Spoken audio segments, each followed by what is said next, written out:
Қайырлы күн достар, қалдарыңыз қалай? Сізден бірге Ғалымжан. Бүгін біздің күнделікті кезекті тікелей эфирімізді, стримді біздің қаржылық сауаттылық курсының шәкірттеріне арнаймыз. Жандос мырза, ассалаумағалейкум дейді. Уағалейкум ассалам. Қалай жағдайыңыз, Жандос? Біраз болды хабарласпағалы. Жанар ханым, саламатсыз ба? Қайырлы күн. Бүгін бізде жақсы знаменательный күн. 40-шы топ бітіп жатыр. 40-шы топтан бізде 6 шәкірт бітірген. Солар құттықтап жібереміз де өзіміздің сабағымызға кірісетін боламыз. Бүгін бізде рынокты талдау керек болады. Нарықты ар жағында көп шаруа бар, сондықтан сразу бастап кетейік ағайындар, жақсы ма? Шолпан ханым, саламатсыз ба? Қалайсың, жағдайыңыз? Сонымен 40-шы топ ағайындар. 40-шы топтан бізде 6 шәкірт бітірді. Ең бірінші келе жатқан Бағдәулет мырза, бұл Ләззат ханымның баласы, Қостанай облысынан. Құттықтаймын сізді, Бағдәулет мырза, өте жақсы, тамаша. Одан соң екінші жүретін Жұмабек мырза, біздің Түркістан облысынан, Шымкенттен, мен өзімнің танысым. Бұл кісі біз бірге бір жобада жұмыс жасап жатырмыз. Өте жақсы Жұмабек мырза, өте тамаша. Міне Шолпан ханым шығып жатыр 40-шы топтан, тамаша. Бұдан соң Махириям ханым, Алматы облысынан, Ұйғыр ауданынан. Қазақ емес, түсініп тұрсыздар. Молодец, өте тамаша, жақсы жасап жатыр. Біздің қазақтан басқа да ұлттар Қазақстанда тұратын білесіздер. Біз олармен бәріміз бірдей тату-тәтті өмір сүріп жатырмыз, және олар барлығы бірдей біздің қазақты жақсы көреді. Сол жақсы көрген шығар, өздерінің қаржы сауаттылық курсын осы жерде оқып жатқан жағдайы бар. Өте керемет ағайындар. Махирам ханым, құттықтаймын сізді. Бұдан соң Сәуле ханым болады, арқалықтан. Құтты болсын, Сәуле ханым, өте тамаша, керемет, жақсы жасап жатсыздар салмақты. Бұдан соң Шолпан ханым, Қонаев қаласынан. Міне қасымызда отыр, как раз Шолпан ханым, сіз маған приглашение жіберсеңіз, тіпті даже мен бірге қосып сіздің лебізіңізді тыңдасам ба деймін. Қарсы болсаңыз әрине. Қысылатын ештеңесі жоқ. Так, және 6-шы шәкіртіміз Жәуреш ханым, осы Астана қаласынан. Құттықтаймын сізді, өте керемет, өте тамаша. Так, сонымен қосылам деген кісілер болатын болса, мен қосып жіберейін, сосын сабаққа кірісеміз ағайындар, иә ма? Жарай ма? Так. Кім бар? Зүбәре ханым отыр, міне Жандос мырза бар. Марка дегенді мен білмеймін, бірақ Жанар ханым. Так, Жаудыр ханым бар. Так. Мен ол кісіні көрмей тұрмын мен. Шолпан ханымды көрмей тұрмын. Шолпан ханым өзі кіріп келіп жатса жақсы болар еді. Так, сонымен сөйлеп кіреміз ағайындар. Мені қостыңыз ба дейді. Жандос бауырым келіп жатыр ғой. Қайырлы күн, Жандос, қалай жағдай бауырым? Денсаулығың жақсы ма? Жандос, сен эфирдесің. Ассалаумағалейкум, Жандос. Жандос, жақсы деп жазғанша маған сөйлей берсеңіз болады. Бірінші рет қосып тұрсаңыз ештеңесі жоқ. Сөйлей беріңіз, шығып кетті ғой. Так, мына Алибаева, маған қосылсаңыз жақсы болар еді. Мына кісілерді мен... Так, Шолпан шығар, иә, нау. Так, мені қосып жатырмын. Приглашение жіберген кісілердің бәрін бірдей қосып жатырмын ағайындар. Приглашение жіберіп жатырмын. Жандос, неге шығып кеттік? Сөйлей беру тоқтық қысылатын ештеңесі жоқ. Өзіміз сияқты бәрі, өзіміздің шеті қазақтар.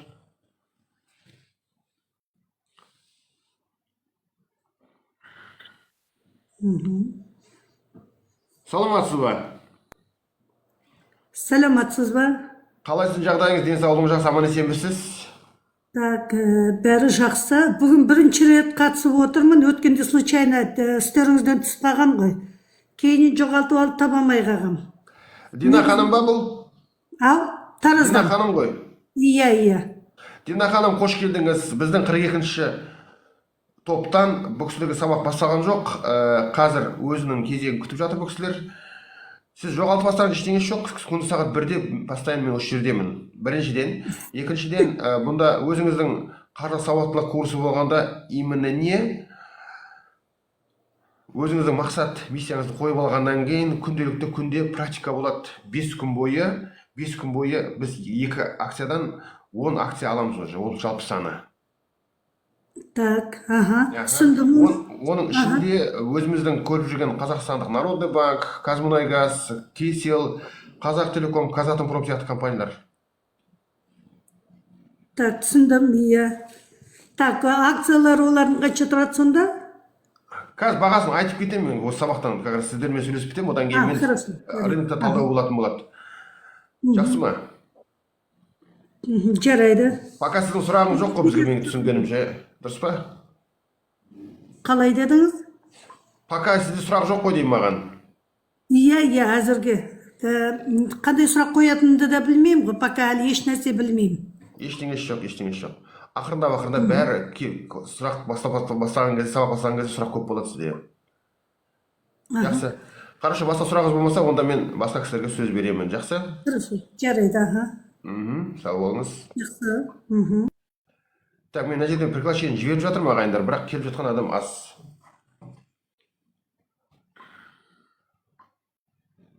Екі приглашение кетті қазір как раз. Кіріп, сұрақтарыңызды еркін қоясыздар ағайындар. Именно қаржы сауаттылық курсы бойынша есіміңізді, топты және қалың айтып кетерсіздер. Хорошо? Эфир не туралы деген қаржы сауаттылық курсын оқып жатырмыз бұнда. Қазақстан қор биржасындағы өзіміздің қазақстандық компаниялар сатып алып үйреніп жатырмыз бұнда. Бүгін бізде 40-шы топ бітірді, 6 шәкірт бітірді. Жалпы саны Қазақстан бойынша 468 шәкірт бітірген. 468 шәкірт. Жақсы ма? Сол шәкірттерді біз қазір 6-ын құттықтап болдық. Енді біз қазір тікелей эфирге осылай сұрақтарды қоямыз да, ар жағында рынок талдау болатын болады. Кіре алмай жатыр бір кісілер. Жақсы. Тағы да 40-шы топты құттықтаймын. Шолпан ханым, сіз кіре алмадыңыз ғой. Зәуре ханым, неге кіре алмадыңыз? Мен міне басып жатырмын бәріне бірдей, приглашение жіберіп жатырмын. Неге кіре алмайсыздар? Кіресіздер, болды, сөйлеп кіресіздер ағайындар.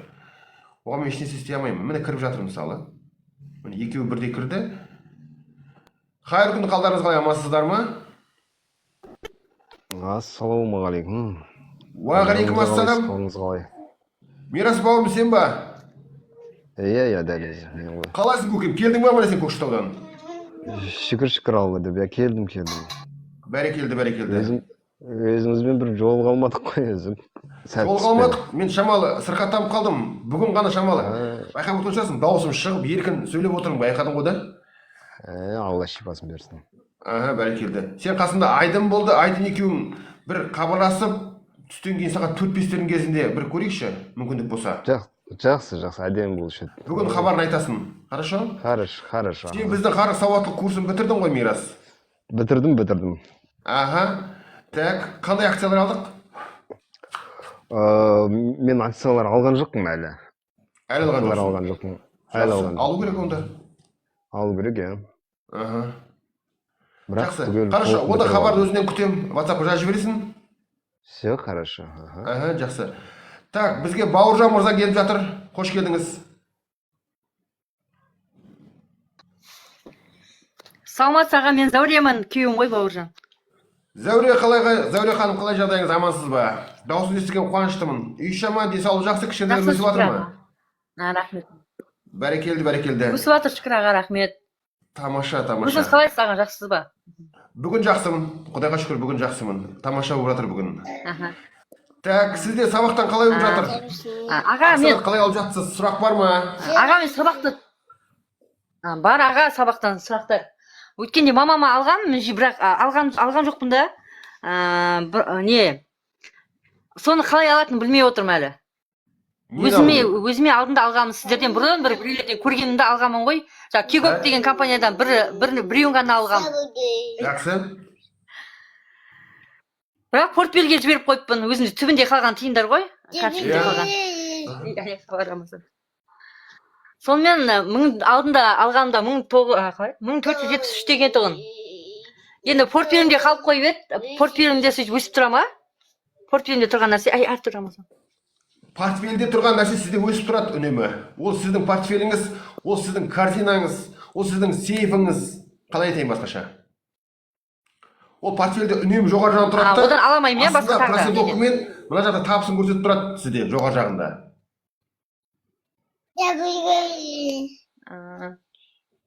портфель сіздің тұратын көретін жеріңіз ғой. Ол ақшаны сатып алғаннан кейін сіз ол бір жерде көруіңіз керек қой. Сол көргенге арналған нәрсе да ол экранда. Экран экранда.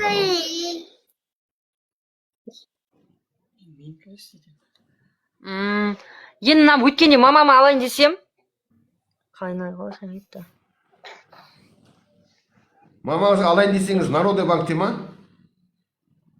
Иә, Народный банкте ғой ол кісінікіде. Я не қиын болып жатыр 700 теңге жетпей ма оған, жете маға. Бірақ астына қызыл шығып тұрады аға.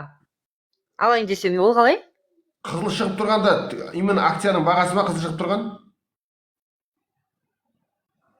5 пен 11-дің арасы күндізгі 11 менен кешкі 5-ке дейін деп шығып тұрады. Ол неге? Сондай мал бола ма уақыты? Қазақстан қор биржасы басқа компанияларда емес, сағат 11:30-нан сағат 5-ке дейін жұмыс жасайды. Сол кезде сол уақыттар алып қоя алу, иә? Иә. Мамаңыздың телефоны қазір қасыңызда ма? Қасымда, иә. Ашыңызшы. Қазір.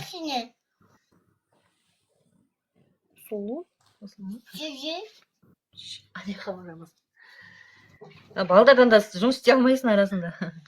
Бывает. На, инглеске кірдім аға. Так, дальше. Верификация өтіп қойып бердіңіз бұдан? Иә, өттім. 4 сообщение келді, сіз айтқандай. Так, хорошо. Енді свободный деньги көріп тұрсыз ба? Қанша ақша бар ішінде? Қазір айналып тұр.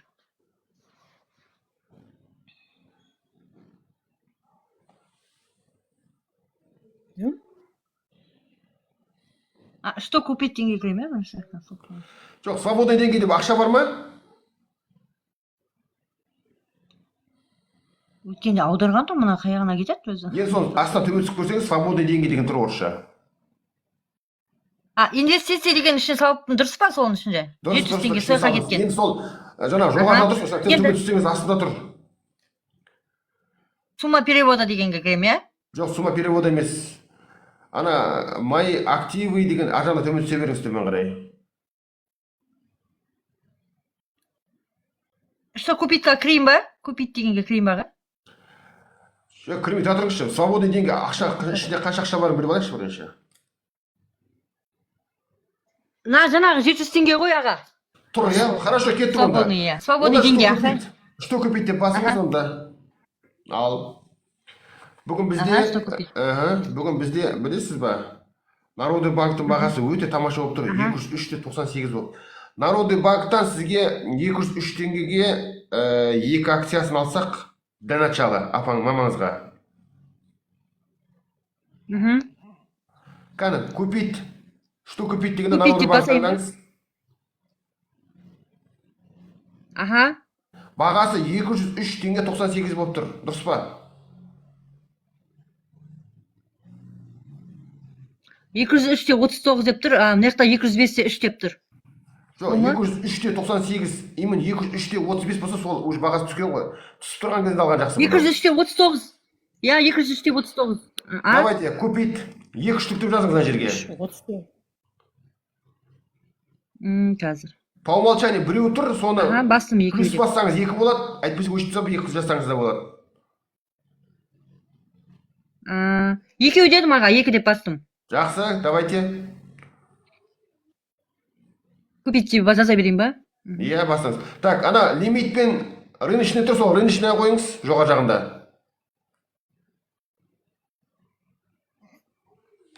Рыночный заявка қойын ба? Сосын барып басам, иә?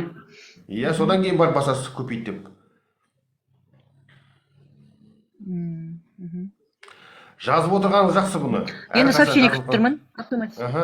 Ана брокердің өзінің комиссиясы бар. 0,1 тиын болады. Соны да ұмытпаңыз ешқашан. Ол да сіздің ақшаңыз, сізден шығып жатыр. Аға, басылды, рахмет.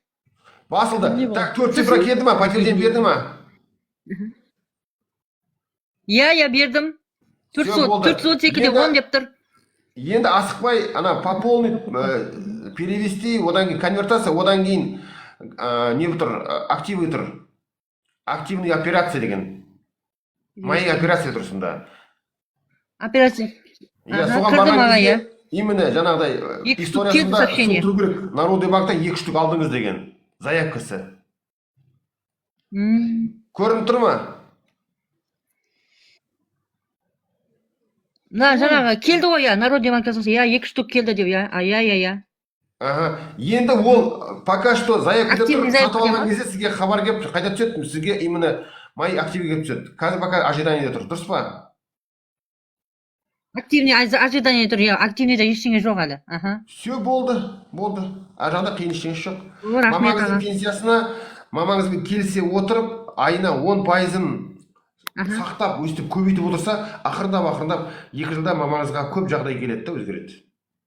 Жақсы ма? Пенсиясы қосылмаса да. Пенсиясына қосылып тұр ма сонда аға бұл? Жоқ, пенсиясына қосылмайды. Сіздің пенсиясы бұл Народный банктың өзіне түседі да, ал жаңағы біздің алып жатқан акциямыз бұл халық инвестің ішінде тұрады. Бұл жерде жаңағы сіздікі сияқты бұны біз аламаймыз, иә? мой портфель дегенде сіздің жаңағы алған акцияңыз бар ғой, 406 теңге болды, 407 теңге болды. Сол 407 теңге болып тұрады да, қасында плюс болып астына процентпен көрсетеді. И астына тапқан пайдасы көрінеді сол жерде. Біз ертең болашақта бұны аламаймыз ба? Мысалы, мен ертең өзіме алсам, мен өзім телефонмен өзіме Қалай сатып алсам. алсаңыз, солай сатасыз ғой. Жаңа купить, что купить дегендегідей, Народный банк қайттан бассаңыз, сатып алғаннан кейін, продать десеңіз қайта сатасыз. Бірақ сатуға мен кеңес бермеймін сіздерге. Біз Сатқан кезде ол ақша түседі, иә, сонда? Алып үйрене алмаймыз. 10 акциясын алғаннан кейін, 10 акциясын алғаннан кейін, Сәуре ханым, тыңдап алыңызшы. 10 акциясын алғаннан кейін біреуін сатып көріңіз. Көрдіңіз, мына жерде оны қалай шешіп алады деп жатыр ғой, ақша керек болып қалса дейді. Сол кездегі мен айтып жатырмын. 10 акцияны алсаңыз, біреуін сатып көріңіз, на вывод тексеріп көріңіз, Народный банкты. Сөйтіп тексерсеңіз болады.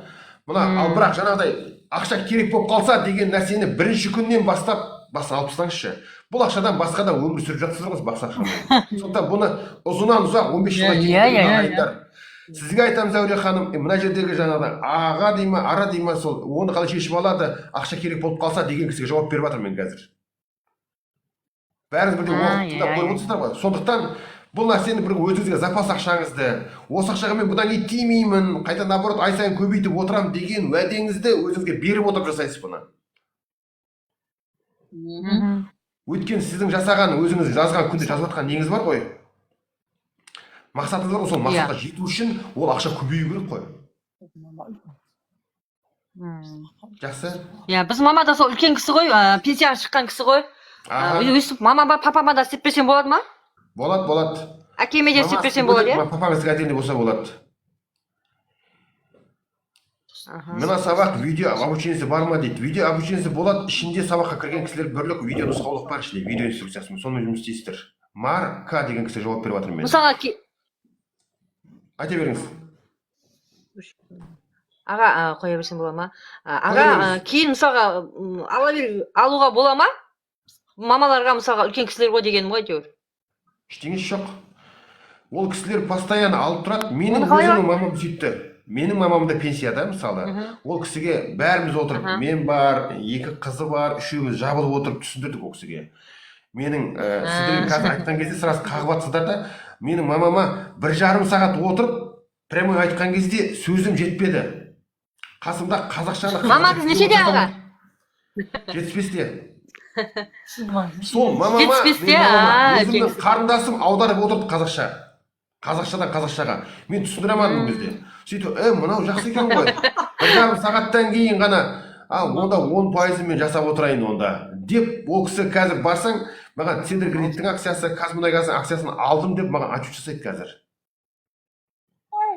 Мен мамам 65-те ғой. Телефонда дұрыс басқарамайды дұрыс. Папам да мамам. Ана еще молодая сізде. Так что ештеңесі жоқ. Әумин. Тыңдап отыр, қасыма кеп.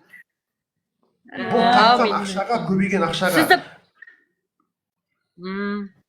Сізді папам көріп отырған ғой ютубтан. Путешествиеге шыға алады, саяхатқа бара алады. Мысалы, біздің мамамыз кеше мен айтқан кезін аға. барып келді, Дубайға барып қайтып қыдырып келді мысалы. Оның алдында мына жердегі мысалы сіз курортқа барасыз ба, ертең үй ала ма, машина ала ма, сіз тапқан ақшаңызға қарай, оның көбейгеніне қарай өзіңіз 10-15 жыл ұстасаңыз, ол ақша әдемі жиналады ғой. Рахмет аға. Мама рахмет деп жатыр сізге. Папам да. Бақуатты болсын, ауырмасын мамаңыз. Папам. Аумин аға, рахмет аға. Сіз де ауырмаңыз. Папам сізді ютубтан көрген ғой аға. Сөйтіп маған айтқан. Мен де сіз көрген жоқпын. Бірақ басқа адамдардан көріп, не алғанмын ғой, үйренгенмін ғой. Жақсы. Сосын сіздікіне тегін мына кісі тегін екен деп қоймады папа. Ойбай кіріп көрейін онда деп бірден сол тиктоктан тауып алып сізді. Рахмет, Алла разы болсын аға сізге. Сіздерге де рахмет. Папаңыз, мамаңызға рахмет. Аман болсын ол кісілер. Қазақ қылқын түскен рахмет. Алла разы болсын. Аумин, рахмет деп жатыр. Міне, приглашение жіберіп жатыр мен кісілерге. Жақсы, Зәуре ханым. Сәлем айтыңыз бәріне түгел. Рахмет аға. Сау болыңыз. Так, мен приглашение жіберіп жатырмын ағайындар. Жылдық өсім примерно неше процент болады дейді. Жылдық өсім былтырғы 23 жыл санайтын болсақ, Народный банк 30%-ға өсті акциясы, Центр кредит 37%-ға өсті, банк Центр кредит, одан кейін банк Каспий банк ол 52%-ға көтерді мысалы. Миллион теңге салатын болсаңыз, депозитте ондай ақша бермейтін білесіздер, банктың депозитінде, наоборот сол именно не Народный банктың бір жылдық акциясын ұстайтын болсаңыз, ол 300 мың қосар еді, мысалы миллион теңгеге. Банк Центр кредит болса 47%-іңіз 470 мың қосар еді миллион теңгеге. 1 январдан 31 декабрьге дейін ұстасаңыз мысалы. Каспий банк 520 мың теңге қосар еді. Оның ішінде тағы да 3 ай сайын оның ішінде несі бар, дивиденді бар. Так, енді мен бүгінгі Қазақстан қор биржасына талдау жасап кетейік. Қалай болып жатқанын как раз. Жаңа айтып отқан банк Центр кредит ағайындар 1810 теңге 15 тиын. Өте жақсы өсіп жатыр ағайындар. Банк Центр кредит өте тамаша. Қазатомпром 18.899 теңге 99 тиын. Почти 8.900-ға келіп тұр жағдайы. Бұл бағасы арзан болып тұр Қазатомпромның. Қазір арзан кезінде алып қалсаңыз, ол өскенде жақсы өседі ағайындар. Осыны ұмытпаңыздар. Одан кейін Народный банк жаңа айтып өткен 203 теңге 39 тиын деді бізге. Так что бұл нәрсені біз алуымыз керек Народный банкты міндетті түрде. Міне қазір ғана Зәуре ханым алды, мысалы мамасына, сол сияқты сіздер де алсаңыздар болады. Міндетті түрде емес, мысалы өзіңізді қаражат болмай қалса, өзіңіздің мамаңыздың, папаңыздың пенсиясы болса, сол пенсиясынан ақырындап ол кісінің рұқсатымен барып алыңыздар, ағайындар.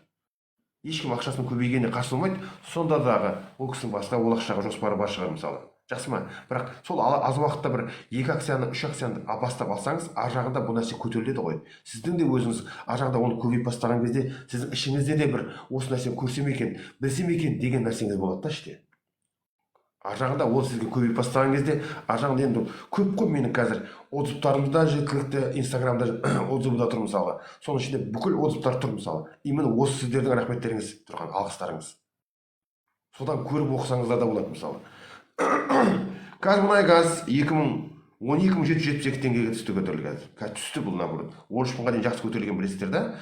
Одан кейін Маңғыстаумұнайгаз 6.070 теңге болды. Бұл уже көтеріліп жатыр ағайындар. 6.038 теңге тұғын мен сізге қазір.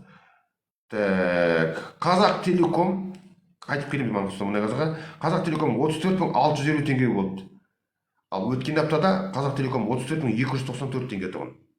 Білдіңіздер, тамаша. Бұдан кейін Форте банк, бәріңіз бірде айтып жүрген, 6 теңге 5 тиын болды ағайындар. 6 теңге 5 тиын. Рахмет Зәуре ханым. Бұл наоборот түсіп жатыр ағайындар. Именно дивиденд беріп жатқан кезде сіз Форте банкқа дивиденд беріп жатыр ғой. Біз күтпеген дивиденд мысалы өте тамаша бір жақсы сюрприз жасап жатыр. Ол основной сумманы біздерге салған кезде, ақшаны аударған кезде, оның конечно капитал азаяды ғой. Сол азайған күйіндегі бағасы сол 6 теңге 5 тиын болып тұрған. Бұл міндетті түрде не қылады? Ол ары қарай көтеріледі деген жақсы жағдай бар. Рахмет. Бұдан соң Кесел 6086 теңге болып наоборот түсіп тұр қазір. Өткен аптада бұл как раз бізде 6094 теңге тұғын. Кегок, бәріңіз бір жаңа Зәуре ханым алды деді, 14098. Өткен аптада 14097 тұғын. 1 теңге қымбаттап тұр мысалы. Өте тамаша. Каспий банк, деп тұрмыз мысалы, Каспий банк 54.301 теңгеге шықты. Өткен аптада 54.006 теңге тұғын. Білдіңіз ба? Сондықтан Каспий банктың бағасы әдемі көтеріліп жатыр ағайындар. Қалайсыз, қаламайсыз, ол Каспий банк көтеріліп жатыр әдемі. Оның тем более акциясы тағы да қайталап өтем ағайындар. Не? 3 ай сайын, квартал сайын береді акциясын дивидендін. Кассибанктың доллардағы AX биржасындағы бағасы 122.95 болды уже. Өткен аптада 120-да 88 тұғын. Енді Қазақстан қор биржасын енді айтып отырмын сіздерге, тағы да айтамын. Өткен аптада 63.050 теңге тұғын. Ал бүгін 88.011 теңге көтеріліп тұр. Бұл Қазақстан қор биржасының индексі бүкіл қазақстандық компаниялардың жалпы өсу динамикасын көрсетеді бізге. Бұл мықты индекс. Бұл акциямен сатып алатын ағайындар. Сондықтан біз соған қарап тұрып, біз көреміз, біз Қазақстан қор биржасы өте жақсы көтеріп жатыр. Бұл Қазақстан экономикасы деп көріңіз ағайындар. Сіз бен біздің жағдайымыз, әл-ауқатымыз көтеріп жатыр деген сөз. Сондықтан бұл жерде взаимовыгодный үш жақтан пайдалы нәрсе да. Сізге қарапайым вкладчик деп айтайық, әйтпесе қарапайым инвестор, сіз простой инвесторсыз да, мысалы, именно простой акциясын алып жатқан кезде сіздің салған ақшаңыз, оны инфляциядан бір сақтап қалдыңыз. Одан кейін оның құны акцияны көтеріп жатыр. Одан кейін сіз осы дивиденд аласыз. Сіздің пайдаңыз. Үкіметтің пайдасы. Сіз арқылы дивиденд төленіп жатыр, мысалы, компания жұмыс жасап жатыр. Сіздің тапқан табысыңыздың аржағыңыз жұмыс қолданып жатқан кезде ол акциядан қанша дегенмен барлығынан бірдей не? Доход түседі, подоходный налог. Үкіметке мысалы да. Біз салық төлемейміз, бірақ сіз ол ақшаны жұмсайсыз ғой. Машина алдыңыз, үй алдыңыз, жаңағыдай саяхатқа бардыңыз, мамаңызды, папаңыз мысалы. Сол кезде одан подоходный налог түседі үкіметке. Үшінші пайда, екінші пайдасы үкіметке. Үшінші, компаниялардың өздері сіздің ақшаны салған кезде, приват етіп тастап жатқан кезде, бұл капитал өсіп, олар неше түрлі проекттерін қосып жатқан кезде, ар жағында не қылады? Ол компанияның өзі өсіп жатыр да. Сізбен оның табысымен, үлесімен бөліседі сізге бизнесінен. Тамаша емес пе ағайындар? Бұл біздің Қазақстан Кореядан, Южный Кореядан еш жері кем емес. Артық деп айтпай ақ қоймын, бірақ еш жеріміз кем емес ағайындар. Біздің қазақ бұл затында, асылында байғалық, данағалық бірінші. Байлық біздің атамыздың, әр кімге жақындап кетсеңіз, бәрінің бір ар жағында, атасында міндетті түрде, бабаларында мысалы бай адамдар бар. Мысалы менің өзім Ғалымжан Шаймаханның Дүкенбай болсам, әкем Шаймахан, атам Дүкенбай мысалы да. Дүкенбайдың өзі тек қана Совет үкіметі келгенше, Совет үкіметі білесіздер да, бізде малды алып қой басқа алып, сонда тек қана қойдан ғана отар қой болған да мысалы. Қойдан бай болған кісі. Ал оның атам, арағында үлкен атамыз, Қошқарбай деген атамыз, ол кісі кім? Ол кісі жылқыдан үлкен бай болған кісі. Тура сол сияқты сіздің де геніңізде, міндетті түрде тұқымыңызда, руыңызда, өз батырыңызда қанша бай адамдар бар да? Ол байлыққа сіздер батырды қосыңыз. Қанша би болды біздің елімізде, қазақ халқымызда. Сондықтан сол именно рухты көтеру керек та ағайындар. Ол рухты көтеру үшін ең алғашқы өзіңіздің бірінші қаржылық жағдайыңызды жөндеуіңіз керек. Байлыққа, табысқа деген алғашқы қадамын жасауыңыз керек. Ол үшін міндетті түрде сабақты біз қатысып жатырмыз ба? Міндетті түрде мақсатты миссиямыз қойып аламыз. Бұл елге, бұл адамзатқа сіздің қандай көмегіңіз болады? Қаншалықты жақсы көмектесе аласыз ағайын? Соншалықты сізді не? Табысыңыз көбейеді, мол болады. Сауран, ассалаумағалейкум, көке, акцияны қалай сатып аламыз, қандай программаны қолданамыз дейді. Сауран, көкем сол. Бұл менің жиенім болады. Менің мына телефон нөмірім тұр, 0498 деген 707-222-0498 нөмірін білесің сен. Соған хабарласасында біздің 42-ші топқа кіресің, сөйтіп барып күнде оқып үйренесің. Сен қазір таксовать етіп жүрген кезде тапқан табысыңды қайтем 10%-ын күндегісін жинап отырсаң, мамаң айтпай ақ қой, Жеңіскүлге, мамасы менің қарындасым. Сол айтпай ақ қой, сөйтіп күндегісін күнде Народный банкте карточкаң болу керек, міндетті сол арқылы не істейміз, Сауран? Күндегі акцияңды алып отырасың. Түсіндіре алдым ба, Сауран? Сауран, осындасын ба, естідің ба, түсіндің ба, түсінбесең, звонда хабарлас. Бар ғой телефон. Мені топқа кіргізесіз бе дейді. Жандос бауырым, жоқ, біз ескі топтағы кісілерді алмаймыз. Ескі топта сабақта су күйіп тұр, бәрі сақталған күйінде. Сөйтеміз да, оны сол сабақты әрі қарай жалғастырамыз, бар болған сол. Сағат түскі 1-де осылай шығамыз. Сауран жарайды деп жатыр. Рахмет дейді. Жақсы, мамаңа сәлем айт. Тамаша. Так, әрі қарай кеттік. Ағайындар, мына банк центр кредит айттым, 1810 теңге, 15 теңге деп өте жақсы жасап жатыр мысалы. Сонда барлық сделка через Народный банк бола ма? Народный банктың халық инвест брокері арқылы болады. Народный банктың ішінде мобильный приложение бар. Марка деген біздің шәкіртіміз болу керек. Әлде жақында қатысты ма? Жаңағы әлде біздің Дина ханым ба? Народный банктың ішінде мобильді қосымшаның ішінде инвестицияның разделда біздің Народный банктың дочкасы халық инвестор.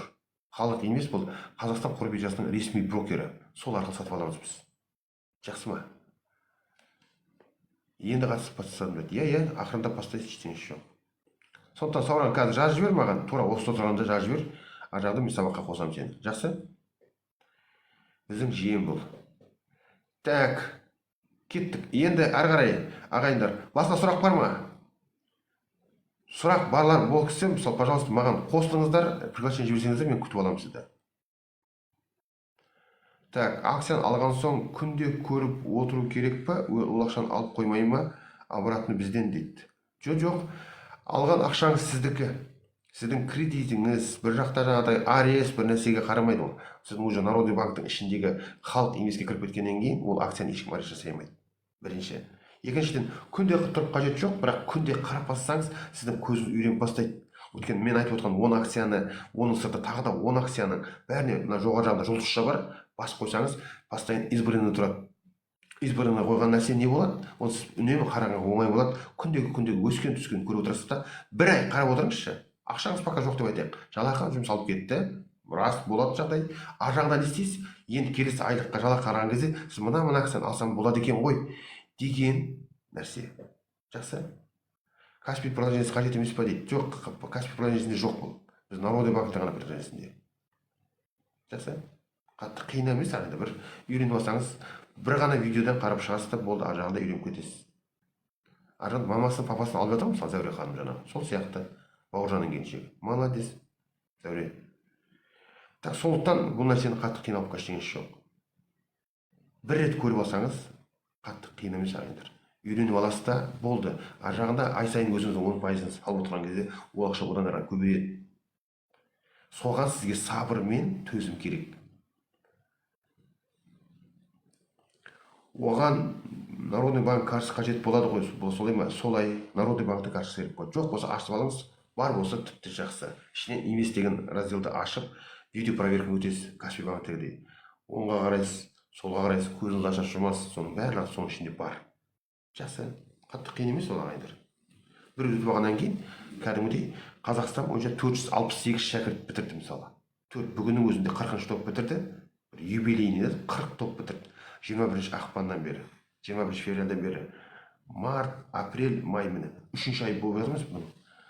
Оның видеосын қайдан көреміз дейді. Оның видеосын мен сабақта берем, әйтпесе осы TikTokқа кіретін болсаңыз, менің профиліме кіретін болсам, ұзынан ұзақ бойы тұр ішінде. Менің өзімнің түсіргенім бар, видео отзыв қып, әркімнің өзі түсіргені бар, ол кісінің бірге түсіргендеріміз бар. Бұдан басқа жаңағы неде YouTube'да бар, Телеграмда тұр. Мұның ішінде как раз несі бар, шапка профиліде мен сол бәрі сілтемелер тұр. Ссылка дейміз орысша айтқанда. Сонысын қарап көрсеңіз болады. Проблема жоқ. Бәрі видеосы тұр. Сабаққа кірмей-ақ сол жерден көрсеңіз болады, ағайындар. Бір қатты қиын нәрсе емес. Сабақ оқу керек, қарау керек дейсіз ғой мысалы. Жаңа Жандос бауырым сияқты 3 жерде жұмыс жасайды адам деген. Күніне 2 минут уақытыңыз кетеді бар болған. Жандос, саған айтамын. 2 минут уақытың кетеді. Міне как раз уақыты 13:42 уақыт мысалы. Қарап отырсыздар мысалы, так, Народный банктың 2 акциясы, Центркредиттің 1 акциясын алам дедіңіз, басып жіберіңіз, сатып алып. Бас беріңіз болды. Арам 4 цифра келеді, подтверждение келсеңіз болды. Сатып алғаннан кейін заявка түсті, ар жағында ол течение дня, может, 2 сағаттан 3 күнге дейін келіп тұрады. Болды. Электронный подпись керек жоқ сізге. Пропустить оны. Ол бір нәрсені пропустить. Міне келіп жатыр как раз, ассалаумағалейкум деп. Менің Сауран бауырым бұл. Менде халық банктың картасы қалай акция аласың дейді Забира ханым. Соның ішіне кіресіз, инвест деген разделға кіресіз, инвестиция деген разделға кіресіз, Забира ханым. Қазір кіріңізші, давайте. Маған приглашение жіберіңіз да, телефоның, басқа телефоның болса, жаңағы Забира ханым сияқты, мамасынан берген сияқты, сізде солай істеп алсақ болады. Қиын емес қатты. Асылбек мырза видео звонокпен жасады ғой, үйінде отыр, баласымен бірге бірақ. Жақсы? Сондықтан бір, оны біз видео қылып түсірдік еще. Видео қылып жібердік осы жерге сіздерге. Бәріңіз бірдей көріңіздер, қаншадан лайк қойды оған. Просмотр жақсы болды онда мысалы. Сол сияқты солардың бәрін қарап көрсеңіз, ішінде тұр. Забира ханым сізге айтып жатырмын. Естідіңіз ба, қабылдадыңыз ба? Бүгін жылдам сөйлеп отқан шығар, бүгін түсіп жатқан шығарсыздар. Ағайындар, қысылатын ештеңесі жоқ, қайтып сұрасаңыздар, мен қайтып жауап беремін сіздерге. Осы сабақ үшін отырмын ғой мен осы жерде. жазылған жақсы, жарқын сөйлейсің да, еркін сөйлейсің. Ауырып отырсаң бырқ-бырқ етіп отырып қатты қиын да мысалы. Сондықтан начать видеокурс, проверку дейді. Начать, все болды. Сабаққа мені қосасыз ба, акцияларды қалай сатып алу туралы видеосы бар ма, үйренгім келеді. Жандос бауырым, сен сабақта тұрсың ғой сен. Біздің сабақта барсың ғой. Сен тобың қанша? Сол топта тұрсың сен қазір. Соның ішінде біз айтып отқан акциялардың барлығы тұр ішінде. Я қазір көремін, сізге рахмет дейді. Я карточка жоқ дейді. Но карточка жоқ дейді. Карточканы ашу керек. Мен халық емеске кірдім. Кіріңіз, Гүлнар ханым. Так.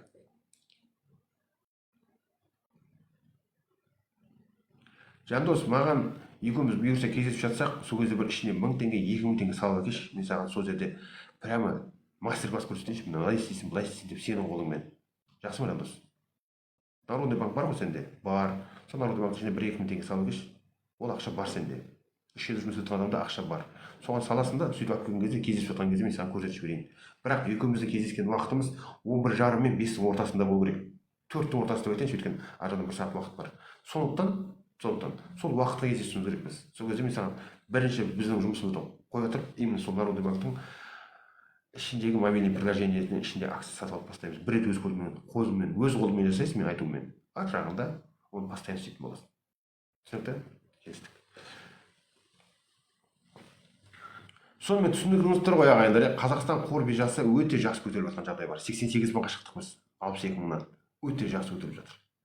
Көз тілмесін, тіл тимесін бар ғой, Қазақстан компаниялары экономика полностью көтеріп жатқан жағдай бар. Бұл деген біз міндетті түрде біз одан не акция сатып алып қалуымыз керек, жақсы алып қалуымыз керек және. Өзіңіз үшін ағайындар. Сұрасаңыз өзіңіз үшін. Беріп жатыр Алла тағала. Мемлекет көмектесі бар сізге. Енді перейти к Хомбанк деп тұр. Сіз қайттан шығып кеттіңіз ғой да.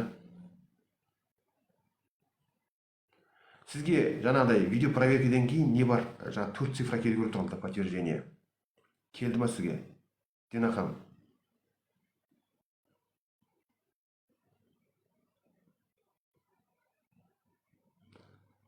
Болды, келсе болды онда, бітті шықсын. Енді сізде Народный банктың карточкасында ақша бар ма қазір? Дина ханым.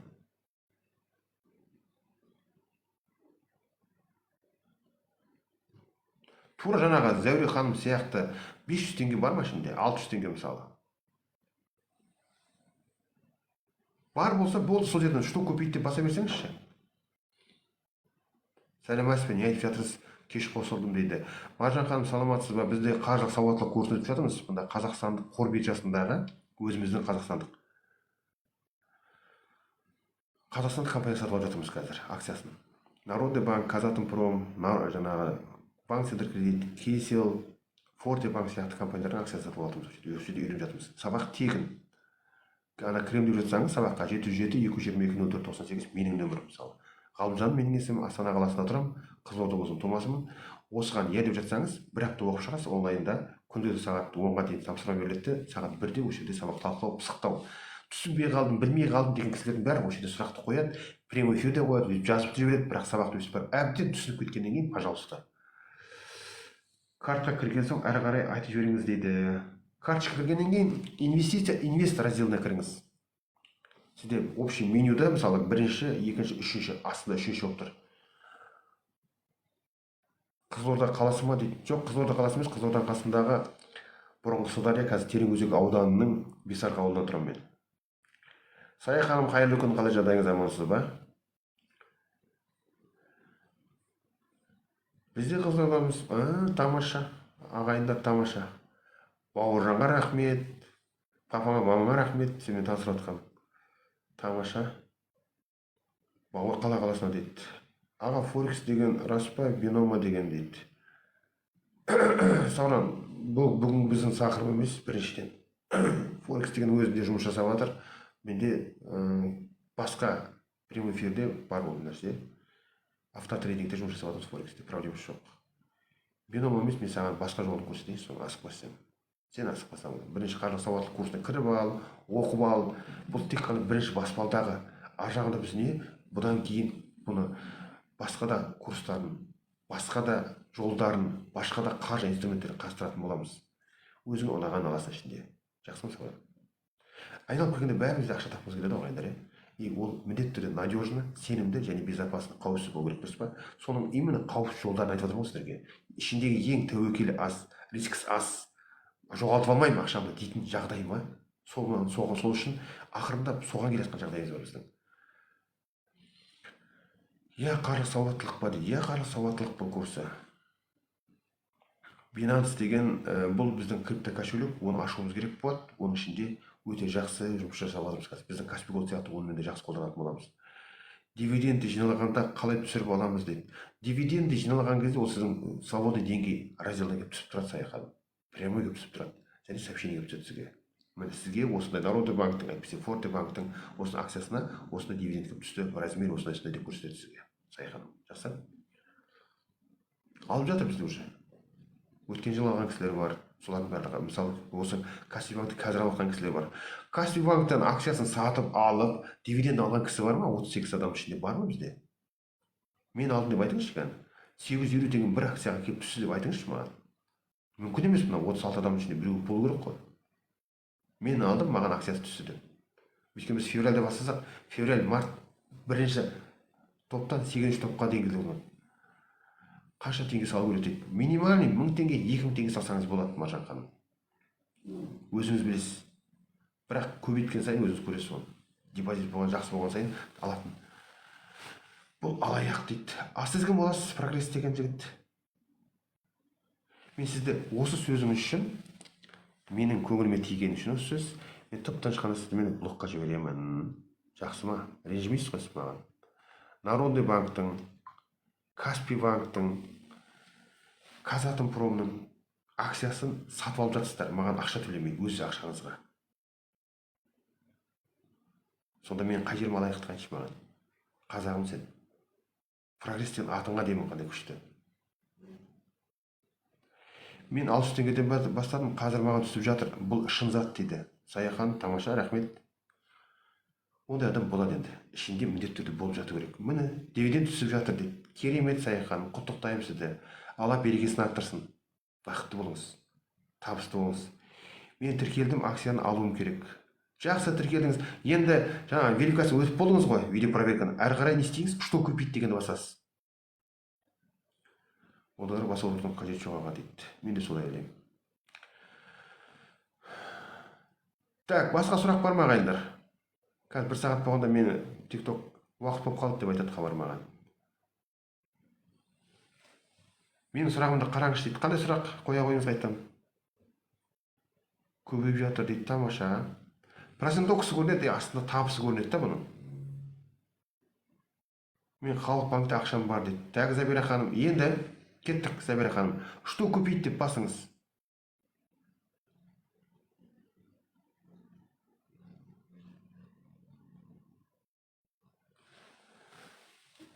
Маған приглашение жіберіп отыр деймін осы кісі, иә? Забира ханым, сіз қайдасыз?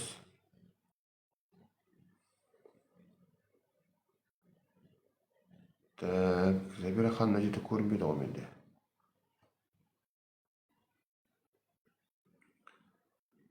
Менде көрінбей тұрсыз. Менде көрінбей тұрсыз.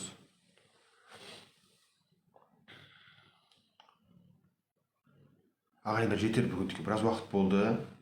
Қаржы, именно бүгінгі сауаттылық курсының біз не қылдық? 6 шәкіртін құттықтадық. Жалпы Қазақстан бойынша 468 шәкірт бітірді бізде отчет үшін. Одан кейін Қазақстан қор биржасының бүгін 88 мыңға дейін шыққанын көріп айттық. Біз бүкіл акциялар бойынша талдау өткіздік. Слетка мысалда. Одан кейін не істедік, ағайындар?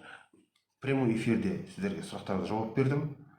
Сұрақ қалған жоқ. Қалған бәрін сабақтың ішінде оқитын боламыз, ағайындар. Жақсы? Бұл жерде сұрақ қойып жоқ, ұзақтан ұзақ отыруға болады. Менде ограничение по времени TikTok-тан. Ренжімейміз, жақсы?